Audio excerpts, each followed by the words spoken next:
cambiaban de lugar. No había alambrado, así que no había problema tampoco. ¿Cómo vivían? Y lo primero que vivían como los indios, un toldo que podía ser o de cuero o de lona y unas maderas para sostenerlo. Después ya, en la medida en que avanzaba el tiempo, el toldo se transformó en la casucha de chapa con tirante de madera. ¿Por qué? Porque era fácil de desarmar y echarla sobre un caballo y mudarse cuando viniera la época de epidemia. Epidemia le llamamos a las sequías, la gente de campo. Pero un día la gente llegó a un lugar en donde encontraron buen agua, había buen pasto. Así que le gustó ese lugar y dijo, acá me voy a quedar. Y ahí nace el concepto de estancia. Estancia viene de estar. Porque mientras tanto, ¿qué estancia? Era un puesto. Lo pongo acá, lo pongo allá. No, después fue estancia. Acá me quedo. Y entonces cambia a la construcción de adobe con techo de chapa. También aparece el aljibe, porque con el techo de chapa, el aljibe, y después se construye el molino, porque hasta entonces se manejaban con las aguadas naturales. El molino ya era una gran inversión. Ustedes se dan cuenta que implicaba el cavar el jagüel con profundidades. En Punta Ninfa hay un jagüel que supera los 200 metros, y en muchos casos hay jagüeles menos profundos, pero que también están en piedra viva, y en muchos casos el jagüelero cavaba hasta donde podía y después metía dinamita. Y ahí quedaron muchos abajo, porque les quedaba la mecha muy corta y volaban junto con el pozo.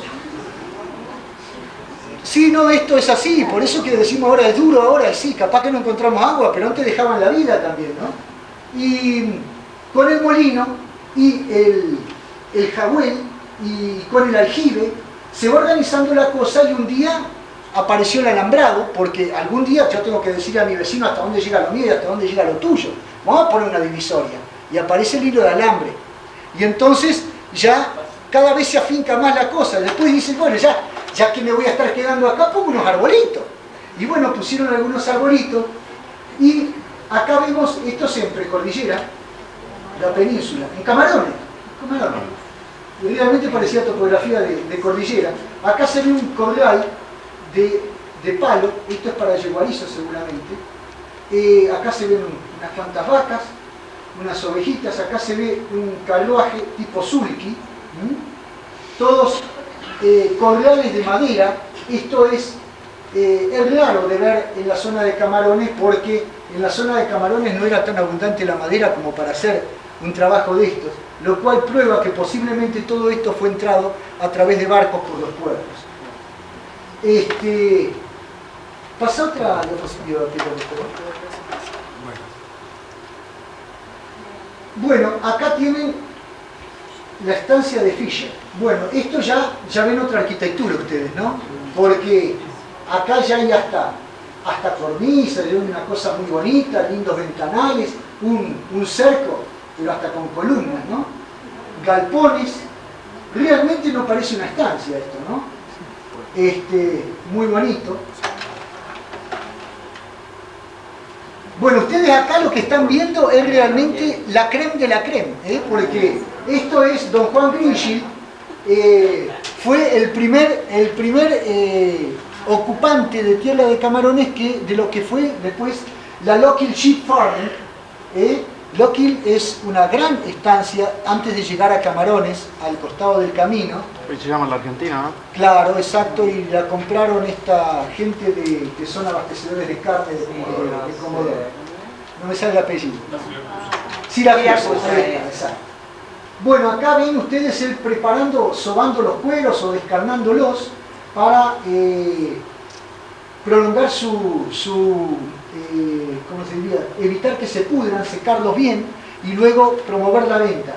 Indudablemente acá valía algo el cuero. Hoy en día sale más caro sacar la guía del cuero que lo que vale el cuero en sí, así que lamentablemente es un bien que se tira, cuando yo les tengo que decir que el cuero de oveja es perfectamente útil para hacer calzado y cualquier prenda de cuero. Eso es una prueba más de lo mal que lo manejamos. Y acá ven un gaucho, una nevazón, para que no piensen que en todos lados se lo pasan piola. Acá no hay mucho monte, así que tampoco le sobraría la leña al hombre. No creo que hubiera plan invierno en aquel entonces que fueran a regalar leña, ¿no? Y bueno, la verdad es que es bravo cuando nieva en el campo y uno está allí porque pierde todo punto de referencia y hay que andar en la nieve. No son pocos también los que perdieron la vida allí, ¿no? Bueno, acá tiene un toldo indígena. Acá tiene un toldo indígena que es interesante también porque... Pasa otro diapositivo, Peta. Esto es lo que les explicaba el doctor Casamiquela, un poquito la estructura cupuliforme que imaginaba el indígena como la imagen del universo, las caballadas indígenas, un caballo equipado para que viaje una mujer aquí. Las caballadas indígenas eran excelentes.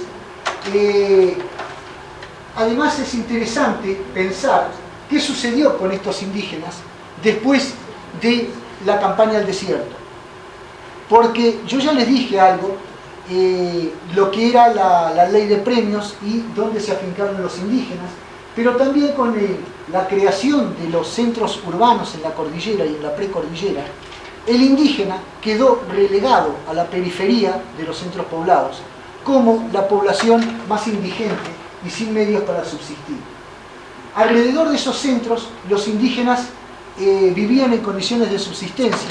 El gobierno nunca se ocupó de darles instrucción, permanecieron analfabetos, nunca se les enseñó a trabajar, tampoco les pertenecía a su cultura el hacerlo. Y allí, presas de las enfermedades venéreas y del alcohol, languidecieron y fueron realmente perdiéndose para nuestro país. Y por otra parte, así se trasladaban las mujeres indígenas con los cargueros de un lugar a otro, porque ustedes saben que eran pueblos nómades, pero ¿qué iban a seguir de nómades después si el campo que les había pertenecido estaba dividido por los alambrados? Ya no se podía pasar por ningún lado. Lo más que podían hacer era subsistir. Un momentito y les voy a terminar de contar este tema de los indígenas, porque hay otro problema que viene a cuento acá y que es lo que se llama el mal del desierto. ¿Ustedes saben cuál era el mal del desierto? El mal del desierto era la falta de mujeres. Y les voy a explicar por qué. Porque los que venían, lógicamente eran hombres en su gran mayoría. Y faltaban mujeres. No había mujeres. Entonces aparece lo que se llama el casamentero. El casamentero era el tipo que venía de Chile y decía, che, te cambio una china por 3 caballos. Y entonces, y es que era así la cosa, y también aparecen los influyentes que traían las señoras de Europa que de repente no tenían posibilidad de encontrar marido y entonces venían prometidas a un señor de ya cierto estatus social en la zona. Y los que no tenían plata, ¿qué hacían? Y se iban un todo y se buscaban una china, porque ustedes sabrán que la mujer indígena tenía un código de lo que era la aceptación del hombre muy diferente al nuestro. Cualquier hombre que pretendía una china, cualquier indio que pretendía una china, simplemente a la noche entraba en el toldo y le hablaba. Si era correspondido, pasaban la noche juntos y nadie de la familia se le ocurría hacerle una crítica a la china, al contrario, decía, si la buscaron es porque algo vale. Era diferente el planteo. Y casarse era cosa seria, porque desde ya que cualquier indio se podía enamorar de una india. Y si era correspondido, se casaban con el beneplácito de la familia, siempre y cuando el indio se pusiera, porque había que ponerse para llevarse a la chica. Y en caso de que el indio le gustara una china y la china no le gustaba a él, podía optar por otra forma, que era ir con unos cuantos amigos y a caballo al toldo de la china, sacarla por la fuerza y raptarla y llevarla a vivir al toldo de él. Podía ser con el beneplácito de los padres de la chica o no. Y si la chica se le escapaba al galán, digámoslo así, y volvía al toldo de los padres podían devolverla o no, pero siempre el indio, cuando raptaba una china, tenía que pagar. Y si los padres decidían no devolver la china cuando la china se escapaba, el tipo perdía lo que había pagado. Así que esto viene a cuento de que no es que fuera esclavitud, pero era un código aceptado en aquel entonces. Y casarse era cosa seria porque solamente se podía casar el que tenía plata. Y los caciques y caciquejos tenían más plata, entonces podía tener 3 o 4 esposas, pero había que ponerse. Y costaba muchos caballos y en muchos casos mucho dinero. Entonces, ¿qué pasa? Volviendo al cuento de los pioneros que andaban buscando mujer, se iban a la toldería, se ponían y tenían china. Y ahí apareció el mestizaje que, de esto que sería una matriz cultural, donde chocan la sangre indígena dominada y la sangre dominadora del hombre blanco. Ahí aparece un choque cultural y ahí aparece el criollo. En muchos casos el criollo en realidad era producto de la cruza entre el español y el indígena.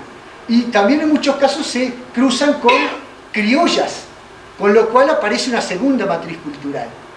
Y bueno, esto viene porque resulta que de estas cosas no habla nadie, porque a quién se le va a ocurrir hablar de esto. A mí me parece interesante. Bueno, y ahora vamos a hablar un poquito sobre el transporte de los frutos, porque resulta que siempre vivió la Patagonia de la venta de lana. ¿Por qué? Porque en su gran mayoría la Patagonia no tiene otra posibilidad de producción a no ser la lana, porque los campos tienen agua salada. Si los campos tuvieran agua dulce, se podrían criar vacas, pero como no hay agua dulce y los acuíferos no son bien conocidos y generalmente las aguas salen muy contaminadas, hay que criar ovejas. Y entonces el principal producto de la Patagonia, casi diría una monocultura obligada, es la lana. Y comprar lana en la Patagonia fue siempre un negocio de lo más interesante, porque ustedes sabrán que hacia principios de la historia, yo diría que de 1890 en adelante, los compradores de lana venían de las casas de Europa. Venían directamente por 6 meses, lo desembarcaban, lo podían desembarcar acá en Madrid, lo podían desembarcar en Punta Arenas, y lo dejaban 6 meses en la Patagonia. Y el tipo iba recorriendo todos los campos y miraba la lana y elegía. Antes de eso, las lanas directamente se consignaban y se vendían en Londres. Acá nada que ver. Pero desde 1890 en adelante empiezan a aparecer los compradores de lana. Bueno, el comprador de lana era tremendamente respetado, se imaginan ustedes, porque era el que cortaba el bacalao. Si no se andaba bien con el comprador de lana, no se vendía la lana después. Así que el comprador de lana era un personaje realmente folclórico que caminaba toda la Patagonia y yo les voy a contar un par de anécdotas acerca de un viejo comprador de lana muy conocido que se llamaba Crochon. Crochon era belga y era un hombre que sabía una barbaridad de lana. Crochon llegaba al galpón de esquila, miraba un poquito la esquila, miraba la mesa de embellonar, iba a la pila de vellones, los pateaba un poco y decía: esto rinde tanto lavado. Tanto lavado quiere decir que el vellón lavado tiene, póngale, si dice 50% lavado, 50% de lana y el resto es mugre. Si dice 58% de lana, el resto es mugre. ¿En qué años era eso? Esto es ahora todavía, pero Crochon era más o menos del 30. Ajá. Bueno, y viene el cuento a que era la época en la que los viejos carros empezaban a ser desplazados por el automóvil. Resulta que un día viene Crochon, después de un largo parate de que no se vendía un kilo de lana porque no había precio, venía avanzando Crochon con su auto hacia la balsa para cruzar el río Santa Cruz, que era una balsa maroma en aquel entonces, balsa tirando, y ve por el espejito retrovisor que atrás venía un comprador joven, sin experiencia, pero que venía con unas ganas bárbaras de llegar antes a la balsa para llegar antes y cruzar antes con la balsa y en cierta forma comprar 2 lotes antes que Crochon, porque entre que bajaba uno y bajaba otro le sacaba ventaja. Crochon entonces frenó un poquito y lo dejó pasar. ¡Bum! Pasó el otro, se mete en la balsa. Crochon aceleró y entró atrás. Y el otro tenía tan poca experiencia que no se dio cuenta que la balsa estacionaba marcha atrás. Así que el que bajó primero fue Crochon y cuando el otro llegó ya había vendido la lana. ¿Qué va a hacer? Es una anécdota. Ahora, otra que les puedo contar es una vez que se entera Crochon que venía en una vorágine de esa que se compraba lana.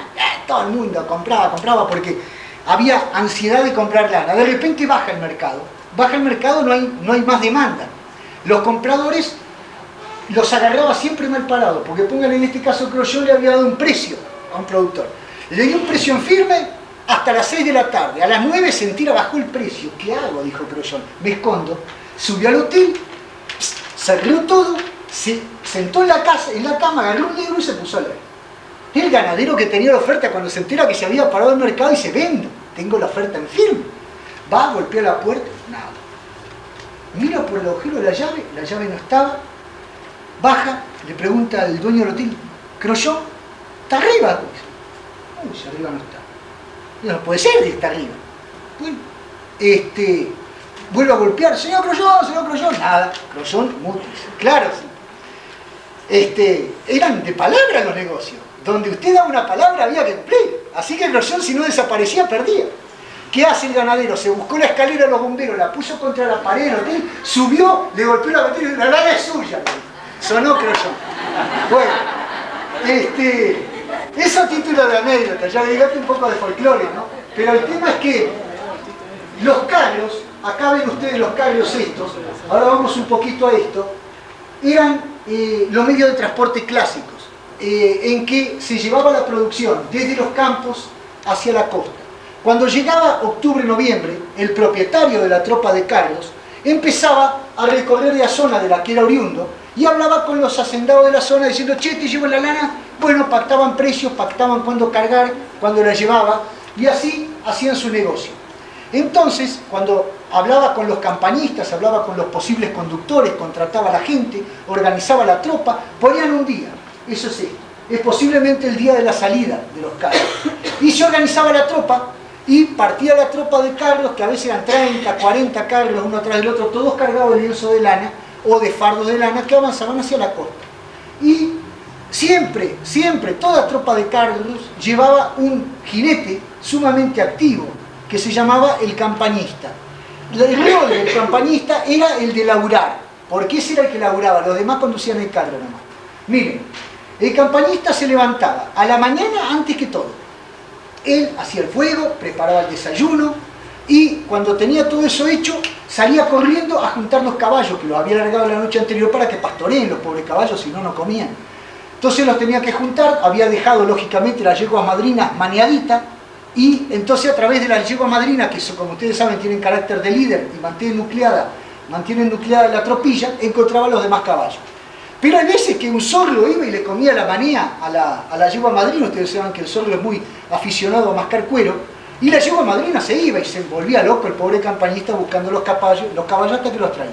Cuando los traía a los caballos de vuelta, ya estaba listo el desayuno, la gente se había levantado y le servía el desayuno a todos.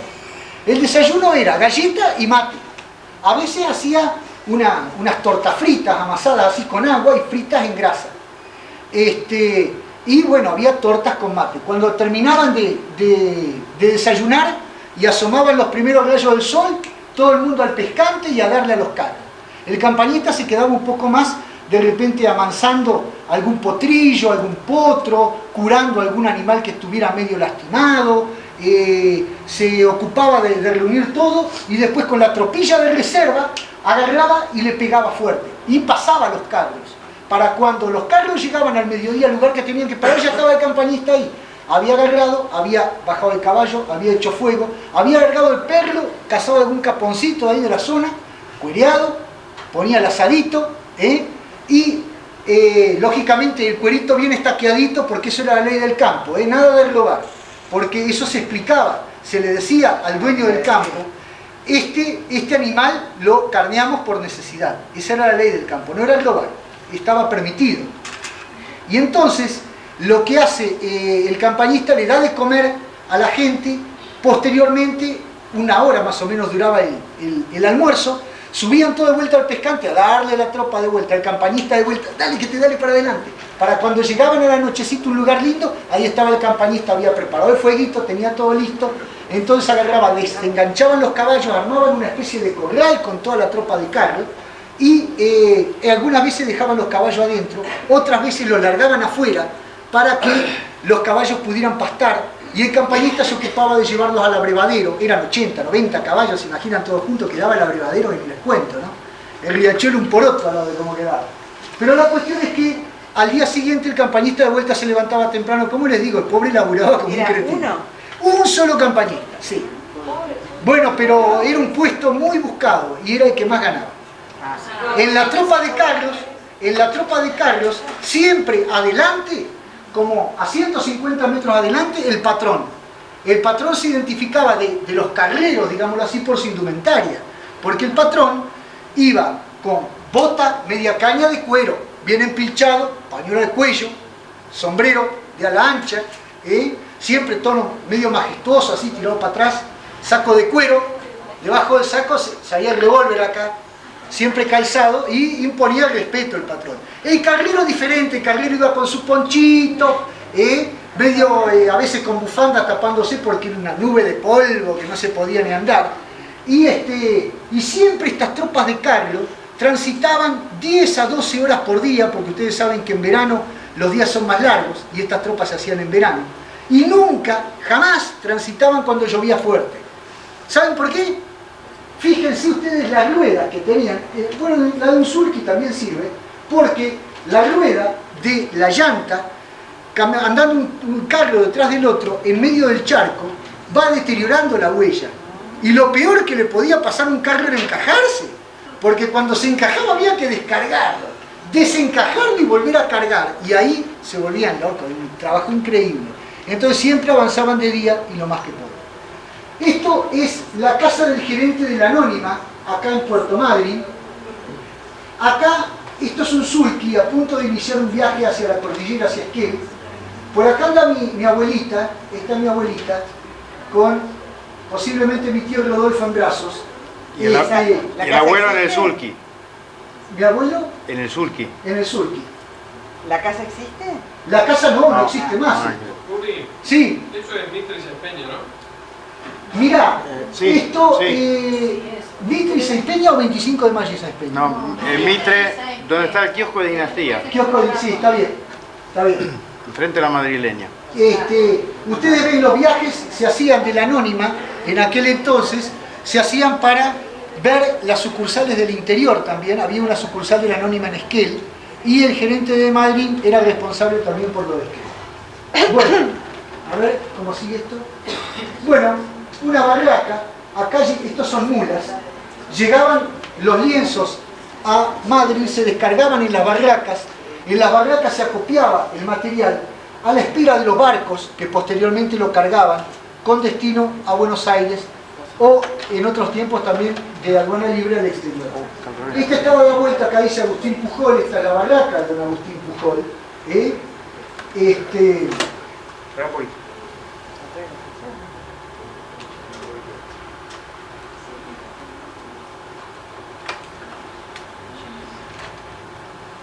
¿Estás hablando de qué año? Esto, y el 30 y 35, por ahí.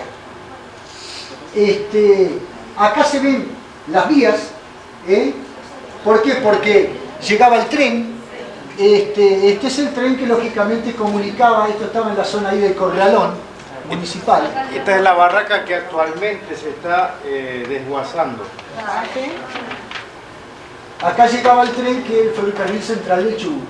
Acá se ve el trabajo en una barraca. Esto viene al cuento de el cuentito de que yo le decía de Crollón de cuando venía y pateaba los vellones. Y adentro de la barraca se hacía un trabajo muy considerable porque se clasificaba la lana, se separaba por diferentes calidades y se enfarda, con destino a la exportación posterior. Acá está la Casa de Comercio de don Juan Acosta, que ustedes saben que también fue socio de Pedro Derres en materia de comercio durante un tiempo grande. Don Juan Acosta, como ya le digo, fue hombre de campo y aparte actuó como vaqueano en la Comisión de Límites, porque como tuvo el conocimiento invalorable de sus arreos a lo largo de la cordillera, conocía perfectamente los lugares en los cuales podía llevar con seguridad las tropas nacionales que estaban delimitando los límites y donde había lugares seguros, donde había un despeñadero, donde había agua y donde había pasto para pastar los animales. Esta es la Casa de Comercio de don Pedro Derres, que es la misma casa que hoy, la casa histórica de Pedro Derres, donde seguramente en algún momento también tenía su casa de comercio. Los barriles montados sobre ruedas, que se usaban para distribuir el agua. Ustedes saben que en aquellos tiempos el agua era un bien muy preciado y el que tenía 20 litros de agua los cuidaba y atesoraba realmente. Bueno, acá ya llegó el automóvil. Esto debe ser 1930 también. Acá se ven carros. Los carros eran quizá los más útiles dentro de lo que es nuestra zona patagónica. La chata era mucho más grande, la carreta era más chica y el carro, que era el de tamaño mediano, fue el que más se usó. El carro estaba o tirado por caballos o por mulas cuando estaba tirado por caballos, el carro lleva 2 varas, ¿no?, de tiro. Al medio de las varas iba un percherón, eso, con un lomo bárbaro, patas peludas y vasos grandes, que era el que soportaba el peso de las varas delanteras del carro. Adelante del percherón iba el cadenero o riendero, que llevaba pechera y del cual el carrero lo manejaba con las riendas. Era el único que llevaba riendas. Y al costado del percherón iban 2 laderos y al costado del riendero otros 2 laderos. Cuando hacía falta se usaba algún caballo de refuerzo. Y también cuando tenían que bajar una bajada, pues imagina si se va el carro para adelante, le pasa por encima a los caballos, le ataban 2 o 3 caballos que iban dando marcha para atrás y de esa forma en la culata y lo iban frenando. Así bajaban las cuestas. Culateras. ¿Cómo? Culateras, le decía. Claro, culateras, exacto. Bueno, acá ven una tropa de carro en Esquel. Estos son más chicos, son posiblemente carretas estos, porque no son tan grandes como los carros. Y acá llegó, este es Juan Mesen seguro, acá llegó el transporte automotor. El transporte automotor fue un golpe fuerte para el transporte marítimo y para las tropas de carro.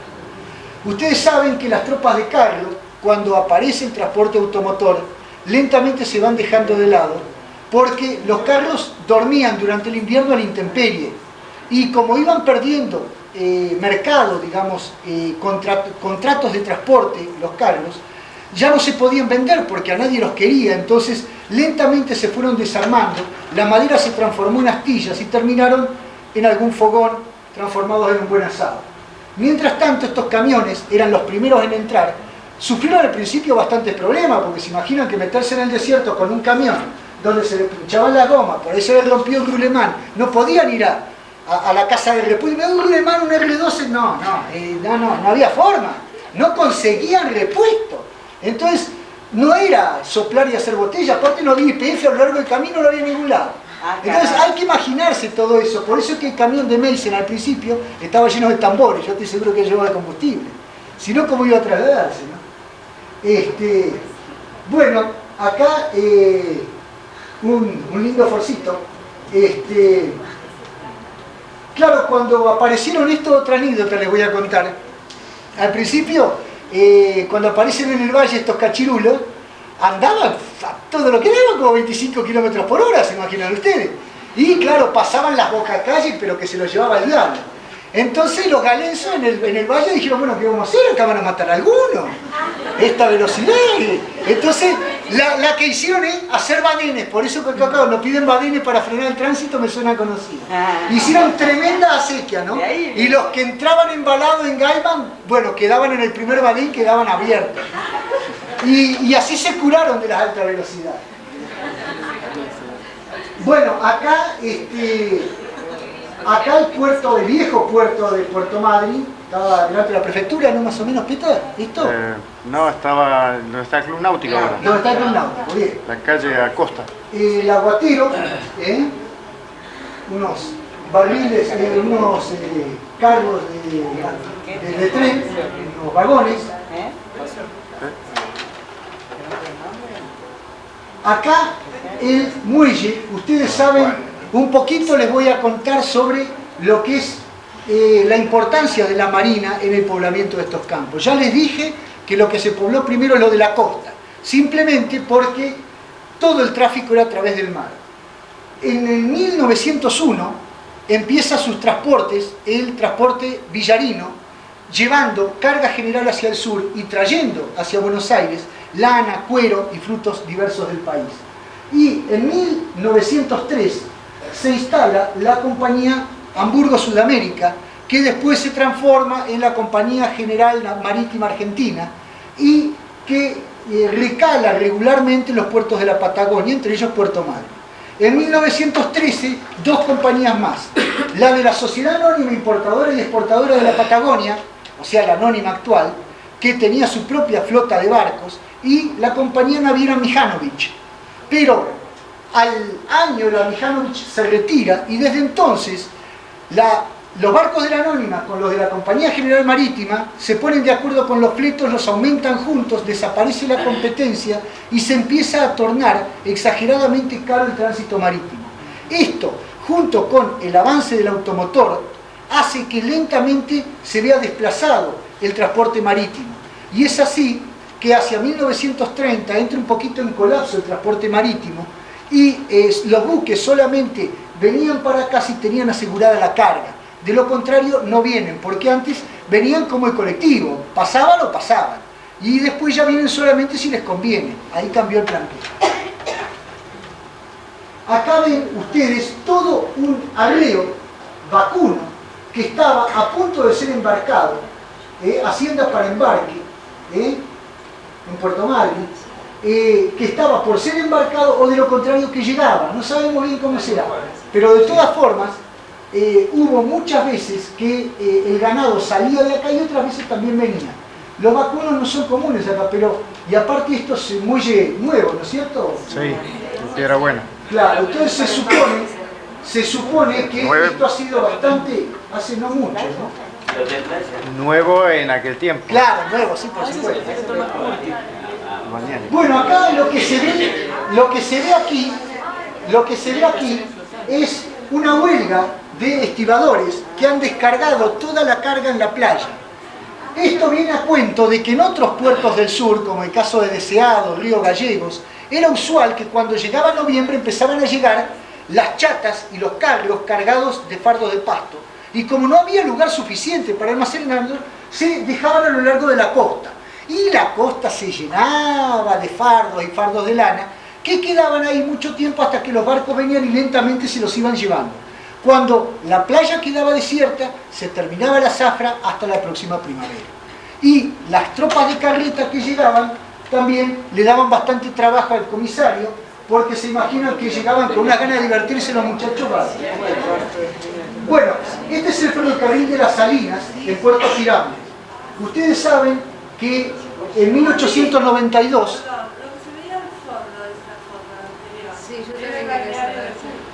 Sí, exacto, por la cúpula, sí. Ustedes saben que en 1892 Antonio Muno solicitó al gobierno de la nación la concesión para su explotación de las salinas grandes y chicas. La tuvo durante un par de años, pero Muno realmente explotaba a la gente y no le pagaba como debía. Con lo cual, el comandante Fontana le hizo llegar una seria observación diciéndole que no explote tanto a la gente. Y a los pocos años, Muno se asocia con Ferlo y con Piaggio y hacen la sociedad Ferlo, Piaggio y compañía, la compañera Muno, en la cual se dedican a explotar las salinas. Lo mandan a Rogero, a Estados Unidos, para que compre moderna maquinaria, esto es, unas cortadoras y unas lastras que eran como arados, con los cuales se araba la salina para aflojar la sal.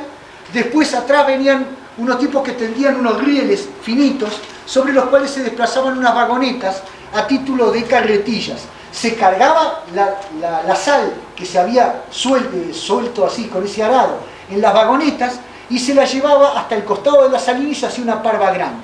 De esa parva grande se cargaban los vagones del ferrocarril de las Salinas y se transportaba 34 kilómetros hasta Puerto Pirámides. En Puerto Pirámides se descargaba y directamente se ponían los barcos de donde iba, o a Buenos Aires o al exterior. Antes de esto, mientras Muno estaba solo, la sal la metían en bolsas y la embarcaban por Puerto San José. Pero cuando agarran la sociedad Ferlo, Piaggio y compañía, se dan cuenta que Puerto Pirámides es mucho más seguro, con lo cual empieza a prevalecer Pirámides.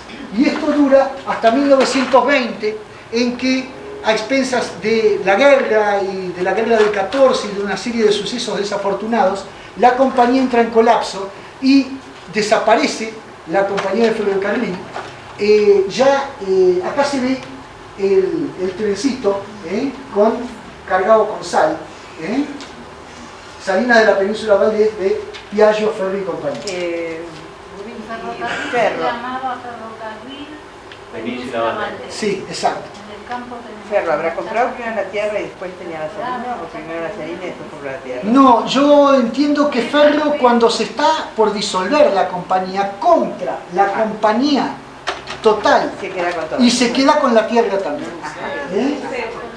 Es así la cosa. Acá se ve una vista de Puerto Madryn de aquel entonces, con el chalet de Pujol. Acá se ve el viejo tanque de aguas, donde está hoy en día el Rotary Club, la Casa de la Amistad.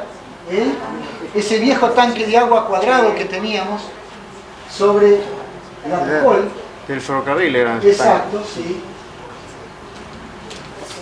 Sí. París.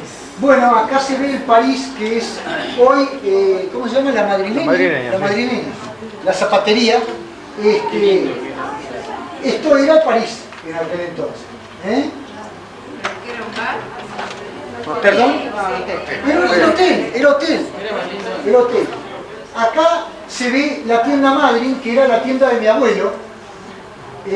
Esto más o menos por 1925, será por ahí. No, en 1930 por Apple, ¿no? Ah, pues sí. Sí, por ahí más o menos ha venido ahí. Bueno, esta es mi abuelita. Mi abuelita acababa de llegar, esto era 1910 más o menos. Acababa de llegar de Alemania con transbordo a un barco que la trajo a Puerto Madryn. Traía acá dice Ferrocarril Central del Chubut, una vagoneta con la maleta encima, con una carta en la mano leyendo. Llegaba a su nuevo hogar donde la estaba esperando mi abuelo, que había llegado en 1907 para hacerse cargo de la anónima.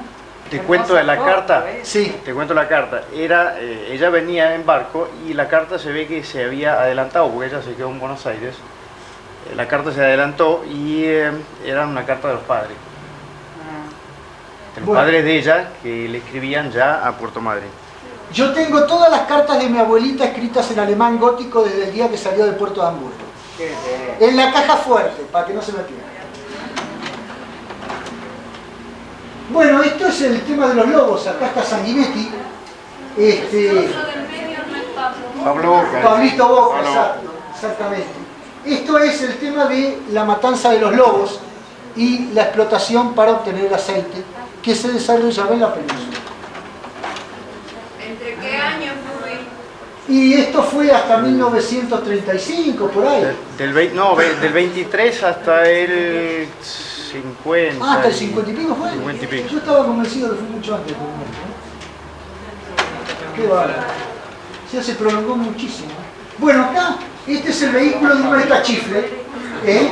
Se ve en el acopladito. El acopladito, claro. El mercachifle es toda una institución en el campo. Porque desde el momento en que no hay boliche a la vuelta, entonces cada vez que llega el mercachifle, es la posibilidad de conseguir el vicio que uno le hace falta. Y muchas veces el mercachifle es toda una institución crediticia en el campo, porque no siempre está la plata para pagarle. Y bueno, y por ahí se llevan los zorritos, los cueritos de zorro, la plumita de avestruz, todo lo que se casó de contramano violando la ley de fauna, se lo lleva el mercachifle. ¿No? Bueno, acá un acto. Yo el otro día hablaba un poquito sobre lo que eran las fiestas patrias en aquellos años. Yo les quiero contar que las fechas patrias y los actos generales en aquel entonces eran algo muy diferente a lo que vivimos hoy. En aquel entonces estos pequeños pueblitos no tenían la dimensión de pueblos y se eran administrados no por un intendente sino por una corporación de fomento. La corporación de fomento era lógicamente ad honorem y laburaban como chinos. Y cuando llegaba una época de fiesta, había una comisión de fiestas. Y la comisión de fiesta empezaba a laburar un mes antes de la fecha de la fiesta. Y empezaban a ir por los comercios y a los vecinos le pedían a cada uno un poquito para ir organizando los eventos de la fiesta a festejar. Se juntaba la plata, se organizaba el acto y cuando terminaba la fiesta se hacía un buen balance escrupulosamente detallado de todo lo que se había gastado. Se le rendía cuentas a la comunidad y en caso de que alguno tuviera algo que objetar, se hacía un acto público y se rendía cuenta así, como corresponde. Ahora bien, cuando se hacía la fiesta patria, lógicamente en aquel entonces si había un músico, se sacaba el piano a la calle y el músico del pueblo le daba con todo el piano. Y si no, bueno, el armonio del cura, fuera también y meta el cura al piano, ¿no? La cuestión era tener música.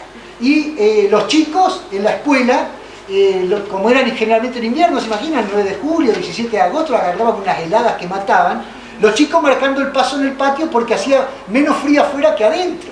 Entonces los chicos entrando en calor y bueno, cuando llegaba el momento de ir hacia la plaza, encabezaba la columna el presidente de la comisión de fomento, los concejales, la gente de la comisión de fiesta, el comisario, el prefecto en traje de gala, desde luego se imaginan, el juez de paz, bueno, en fin, todas las personalidades, y entraban los chicos a la plaza, no sé por qué, pero siempre con la marcha de San Lorenzo.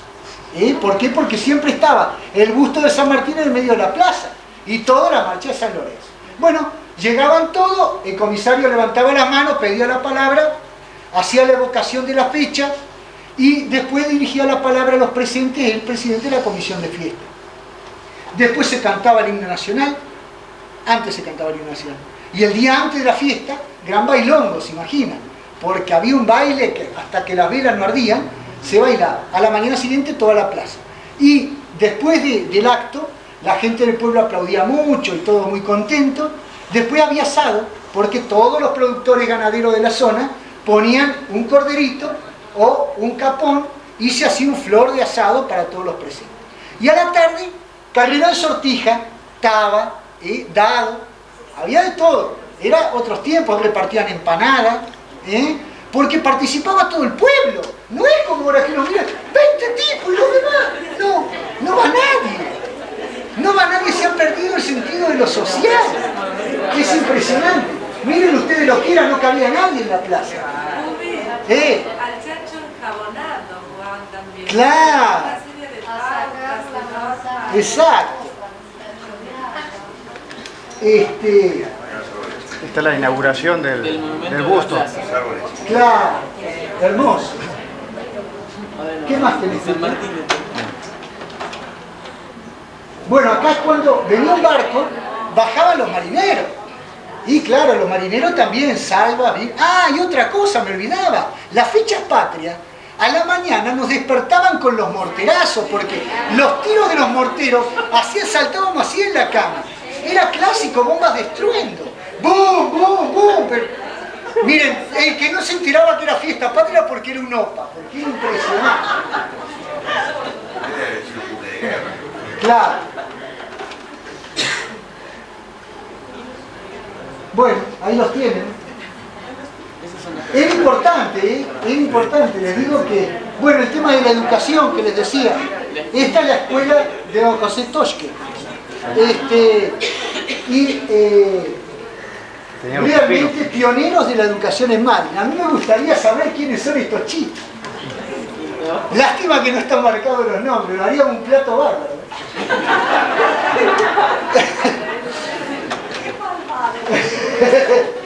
Y don José Toshke, realmente un aire bárbaro, ¿no?